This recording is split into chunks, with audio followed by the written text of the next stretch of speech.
বাড়ির পাশে হচ্ছে মেলা, আর যে মেলার নাম হলো শ্রাবণী মেলা, কারণ এটা তো শ্রাবণ মাস। আর কয়েকদিন ধরে পরপর বৃষ্টি হওয়াতে মেলা তো বন্ধই ছিল অর্ধেক দিন। প্রথমেই ফুচকা খেয়ে নিয়ে এবার বাকি দোকানগুলো একটু ঘুরে ফিরে দেখার পালা। হ্যাঁ, কিছু যদি পছন্দ হয় তাও কেনা হবে এর সাথে। প্রথমেই ভাইয়ের আবদারে এই স্ট্রটা নিলাম, আর এরপরে কানের দুল দেখতে দেখতে দেখলাম এখানে বেশ কিছু গেমসেরও দোকান বসেছে, আর এরপরে দেখলাম ক্লিপ।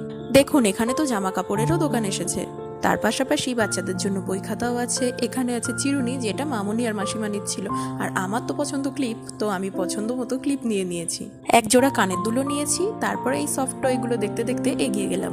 আমার তো এসব কাপ প্লেট থালা বাটিও পছন্দ হয়, তবে সেগুলো আর কেনা হয়নি। আরও কিছু চুড়ি দেখে নিলাম, তাতে একটু লোভ দিয়ে এরপরে কিছু খাবার দাবারের দোকানঘাটও দেখে নিলাম। তো এখন বাড়ি ফেরত যাওয়ার পালা। আচারের দোকানটায় পাঁপড় থাকলে আমি নিয়ে নিতাম, আর এরপরে মায়ের জন্য নিয়ে নিলাম ফুচকা, আর আমাদের জন্য এগরোল নিয়ে বাড়ির পথে যাচ্ছি। এখনের মতো টাটা।